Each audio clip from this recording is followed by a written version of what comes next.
Marcos, capítulo 12. Em seguida, Jesus começou a lhes contar algumas histórias. Um homem plantou uma vinha, cercou-a, fez um tanque de espremer uvas, construiu uma torre de vigilância, arrendou-a aos lavradores e saiu em viagem. Quando chegou a época da colheita, ele enviou um empregado para receber sua parte nos lucros. No entanto, os lavradores o agarraram, espancaram e mandaram embora de mãos vazias. Ele mandou outro empregado que também foi agredido e humilhado. Depois enviou outro, que foi assassinado. O mesmo aconteceu com muitos outros. Uns foram agredidos, outros assassinados. Restava apenas um que podia ser enviado, seu filho amado. Já quase sem esperanças, decidiu enviar o próprio filho, pensando: meu filho eles vão respeitar. Mas os lavradores perceberam a oportunidade. Esfregaram as mãos cheios de cobiça e disseram: esse é o herdeiro. Vamos matá-lo e ficar com a vinha. Então o agarraram e mataram, e depois jogaram o corpo fora da vinha. O que vocês acham que o proprietário da vinha irá fazer? Isso mesmo. Vai se livrar dessa gente. Depois arrendará a vinha a outros. E vocês podem confirmar nas Escrituras. A pedra que os pedreiros rejeitaram é agora a principal. Isso é obra de Deus. Nós esfregamos os olhos, custando a crer nisso. Percebendo que o recado era para eles, os líderes religiosos quiseram prendê-lo na hora.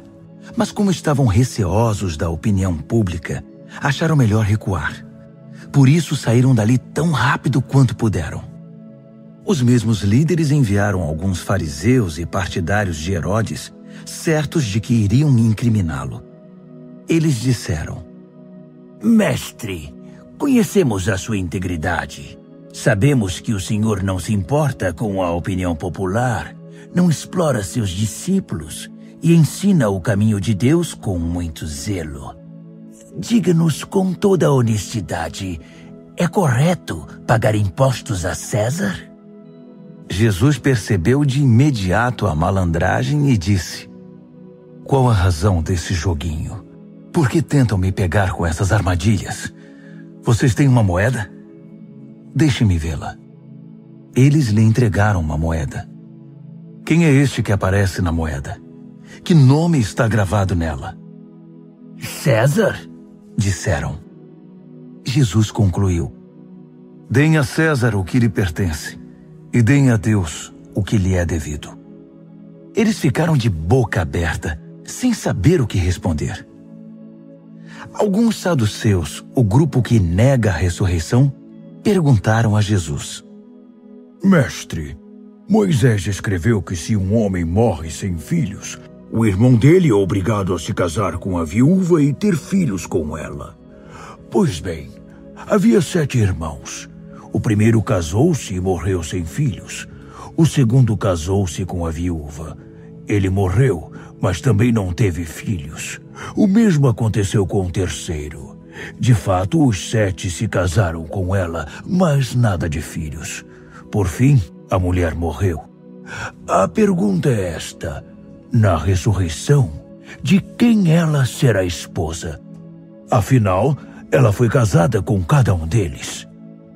Jesus respondeu: vocês estão raciocinando errado e vou dizer por quê. Primeiro, não conhecem as Escrituras. Segundo, não sabem como Deus atua.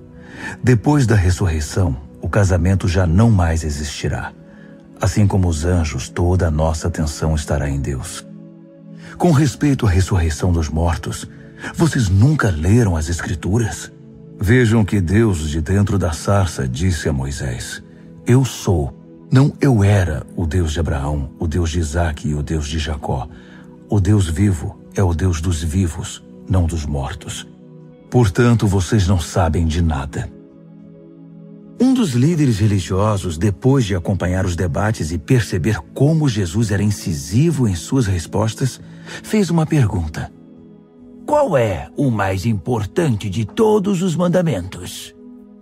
Jesus respondeu: o primeiro em importância é o seguinte: ouça, Israel, o Senhor seu Deus é único. Ame o Senhor seu Deus com toda a paixão, toda a fé, toda a inteligência e todas as forças. E o segundo é: ame o próximo como a você mesmo. Não há nenhum outro mandamento que se compare a esses. Um líder religioso disse: Que resposta maravilhosa, mestre! Tão lúcida e precisa. Deus é único e não há outro. Devemos amá-lo com toda paixão, inteligência e forças, e amar ao próximo como a nós mesmos. Isso é melhor que qualquer oferta ou sacrifício. Quando Jesus percebeu como aquele homem era sábio, comentou: Você está quase lá, quase no reino de Deus. A partir daquele momento, ninguém mais ousou fazer perguntas a Jesus. Enquanto ensinava no templo, Jesus perguntou: Como podem os líderes religiosos ensinar que o Messias é filho de Davi, quando todos sabemos que Davi, inspirado pelo Espírito Santo, disse: Deus disse ao meu Senhor: Assente-se aqui ao meu lado direito até que eu faça dos seus inimigos um descanso para os pés. Davi declara que o Messias é seu mestre. Como pode, então, o Messias ser também seu filho? A multidão estava maravilhada com o que ouvia. Ele continuou a ensinar: Cuidado com os líderes religiosos. O prazer deles é ostentar títulos acadêmicos, receber elogios publicamente, desfrutar posições de destaque e assentar-se nos lugares principais durante o serviço religioso. Além disso, o tempo todo eles exploram os fracos e indefesos. Quanto mais oram, pior fica a situação deles. Mas no fim, eles irão pagar por tudo isso. Assentado atrás de um gasofilácio, ele observava o povo depositar dinheiro na hora da coleta. Os ricos faziam ofertas voltosas, mas uma viúva pobre aproximou-se e ofertou 2 pequenas moedas, uns míseros centavos. Jesus chamou os discípulos em particular e comentou: A verdade é que essa viúva pobre deu uma oferta maior que a dos demais. Todos os outros deram do que não precisavam. Ela fez uma extravagância, algo que não podia fazer. Deu tudo o que possuía.